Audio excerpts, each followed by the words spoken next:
Assalamualaikum warahmatullahi wabarakatuh. Selamat siang semuanya. Pada kesempatan kali ini, saya akan sedikit memaparkan materi tentang jaringan semantik untuk memenuhi salah satu tugas mata kuliah. Sebelumnya, perkenalkan, nama saya Munawiyah dengan NIM 23050774, program studi ilmu komputer. Tugas mata kuliah ini jaringan semantik, dan dosen pengampu mata kuliah Pak Ihsan Maulana Eskom MTI. Saya mahasiswa dari Universitas Yatsi Madani Tangerang. Dan materi yang akan saya bahas yaitu definisi jaringan semantik, graf, dan ontologi jaringan semantik. Untuk mempersingkat waktu, marilah kita langsung ke materi. Materi yang pertama yaitu definisi jaringan semantik. Nah, apa sih jaringan semantik itu? Jadi, jaringan semantik itu adalah representasi pengetahuan dalam bentuk graf yang menunjukkan hubungan antar objek. Nah, teknik ini sering digunakan dalam AI untuk menggambarkan informasi proporsional. Next, di sini ada komponen jaringan semantik. Nah, komponen jaringan semantik ini ada dua. Yang pertama node. Node ini bisa juga disebut dengan simpul. Node ini untuk mewakili objek atau entitas seperti orang, tempat, atau konsep.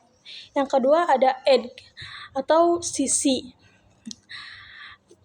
Edge ini menghubungkan dua node untuk mewujudkan hubungan antar entitas. Dan selanjutnya ada hubungan jaringan semantik. Jadi jenis hubungan di sini tuh ada 4 jenis. Yang pertama ada ISA. ISA itu untuk menunjukkan hubungan kelas. Bisa juga spesifik ke umum. Nah, yang kedua HSA. HAS ini untuk mengidentifikasi karakteristik atau properti. Dan yang ketiga ada AKO. AKO ini bisa singkatan dari akid of. Nah, untuk menghubungkan satu jenis ke jenis lainnya. Dan yang keempat jenis yang keempat itu ada OIV. OIV ini singkatan dari object attribute value.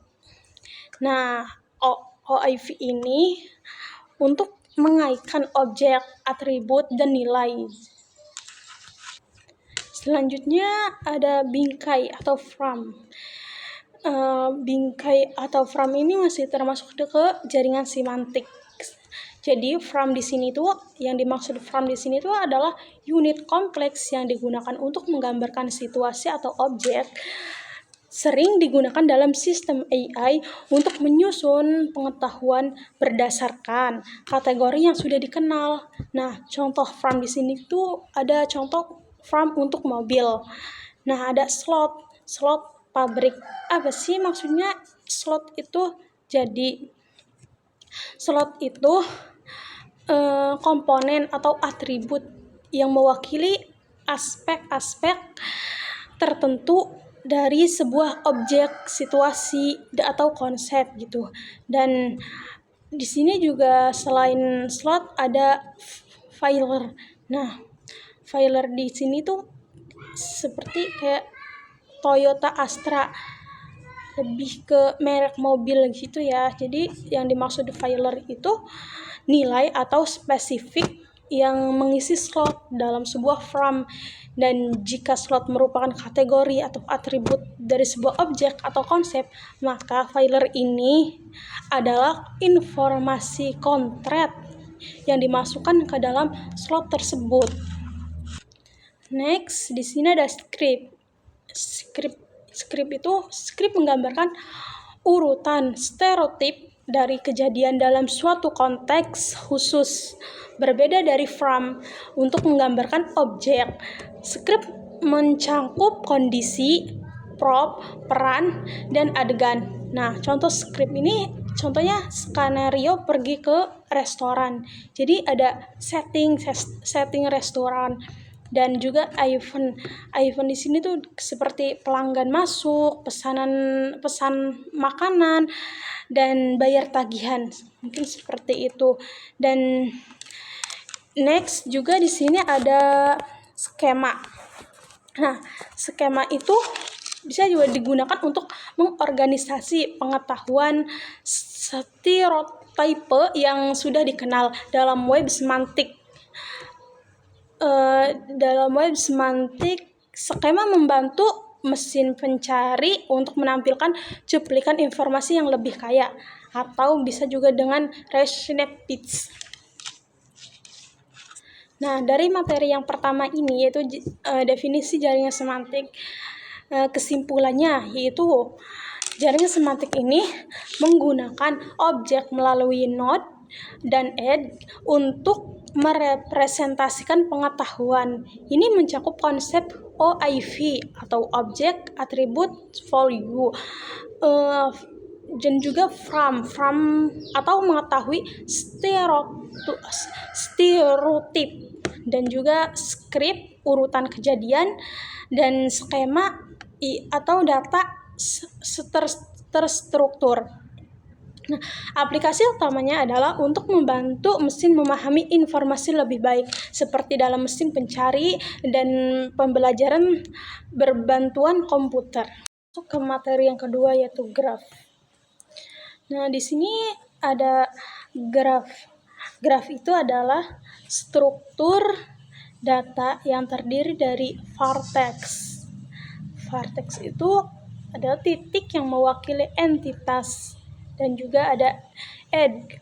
Edge itu garis yang menghubungkan dua vertex, menunjukkan hubungan antar vertex. Jadi graf dapat menggambarkan berbagai hubungan. Ada one to one to many to many, dan many to one. Nah, next juga di sini juga pengertian graf. Graf ini adalah struktur data yang terdiri dari himpunan simpul.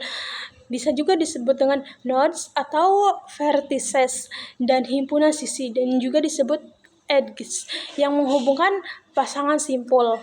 Graf digunakan untuk merepresentasikan hubungan antar koneksi antar objek atau berbagai bidang seperti jaringan komputer, peta jalan, atau hubungan sosial. Nah, next juga di sini juga ada contoh penggunaannya, contoh penggunaan graf. Jadi contoh penggunaannya itu seperti jaringan. Jaringan di sini tuh seperti transportasi, pipa, telepon, listrik. Dan contoh kedua ada penjadwalan. Penjadwalan itu seperti manufaktur, proyek tuh. Dan yang ketiga contohnya masalah ketergantungan urutan kuliah, aluran tugas. Dan contoh yang terakhir, lintasan terpendek, seperti jalur terpendek antara kota. Nah, selanjutnya itu ada masalah-masalah graf. Jadi masalah-masalah graf itu di sini ada 4 masalah. Contoh yang pertama itu, masalah yang pertama shortest path problem, atau mencari rute terpendek. Dan masalah yang kedua maximum flow problem, atau menghitung aliran maksimum, misalnya bahan bakar. Dan yang ketiga, masalah yang ketiga ini topological ordering, atau menentukan urutan berdasarkan ketergantungan, atau juga misalnya mata kuliah prasyarat. Dan yang keempat